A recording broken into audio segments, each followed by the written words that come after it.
everybody, my name is Tanya and this is my TBR for the 2015 BookTubeAthon. So as I mentioned before, my first ever video was my TBR for the BookTubeAthon last year.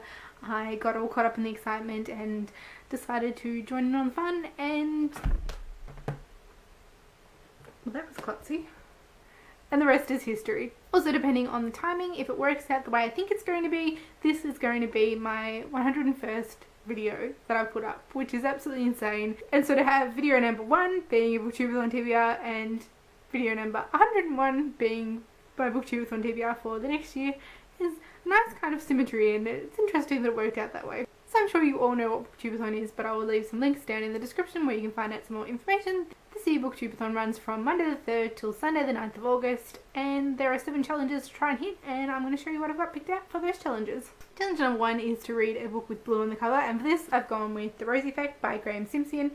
Obviously this is incredibly blue, but the reason that I picked this out, even though it's a little bit of a bigger one, is because I really like to read it in this week, because there is an author event happening on the Monday after BookTubeAthon where Graham Simpson will be speaking, and I've been considering going along to it. I read The Rosie Project I think last year and just flew through it. It was exactly what I needed at the time, so I'm hoping, even though this one's a little bit bigger, it will have the same kind of effect on me and that I can just fly through it. But I really want to get to this one, so I've read it before I go to see Graham Simpson speak. The second challenge is to read a book where the author shares the same first letter of your last name, and so my surname starts with R, so for this one I've decided to go with Hotel Sorrento by Hanny Rayson. This is one of my school books. It's something that I studied in year 11, so I thought it would be good to slot one of those in, and this is a tiny little thing. It's actually a play, and Rayson starts with R. The third challenge is to read someone else's favourite book, and this one I'm really excited about getting to because it's something I've been meaning to read for so long, and it was the perfect excuse to finally get myself to pick it up.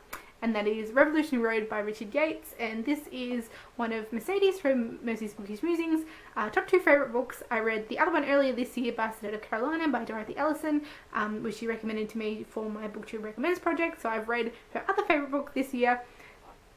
But this one is one that I've been meaning to get to for a very long time, and it's one of her favourites, so perfect excuse. The fourth challenge is to read the last book you acquired. This is a rather serendipitous choice that I bought home from the library last week, so it worked out perfectly. And that is The Silent Hell, which is another instalment of the Black Sad graphic novel series, and I read bind up the first 3 volumes earlier in the year, and I really enjoyed it, and I happened to bring this one home, so it will be perfect. A graphic novel, of course, is going to be fantastic. Readathon fodder, it's not too big, and I'm looking forward to it because I really enjoyed the previous 3 volumes that I read. The challenge is to read a book without letting go of it, which I could possibly use Black Sad for, being a graphic novel, but I do own another graphic novel that I've not read yet, so I've put this in my TBR as well. That is the first volume of Lumberjanes, Beware the Kitten Holy. I don't really know all that much about this, except I've heard fantastic things around BookTube, so I thought I would throw this into my TBR and try and get to that as well.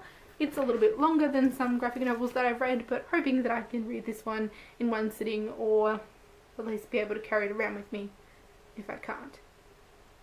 The sixth challenge is to read a book that you really want to read, and so I'm using that as the excuse to pick up this one, which is The Visitor, the second book in the Animal series. I read the first book in the Animal series last month at the start of the month for another readathon, and so I thought this would be another perfect choice to stick it in, and I really want to read it.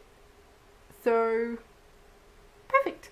And this is another contender for the read a book without letting go of it too, because it's not going to take very long to read it all, but I'm just going to bask in the nostalgia and it's going to be wonderful. The 7th challenge is to read 7 books, so I'm up to 6 already, and the one that I picked for this is something that I've had out from the library for a while, just haven't been getting to, so I thought it would be good to throw this in as well, and that is How to Breathe Underwater by Julie Oringer. This is something that I first saw on Mercedes' channel, Mercy's Bookish Musings, but I've since heard really great things from other booktubers as well, so I'm really looking forward to it. This is a short story collection, so I think it'll be good to kind of put in and amongst other books, and it's quite a slim one as well. And as I said, I've had this out from the library for a while, I'm just not getting to it, and I probably won't unless I force myself to pick it up in something like this, because I'm really wanting to get to it. I've heard only amazing things, and I'm wanting to read more short story collections, so this one will make up number 7, hopefully.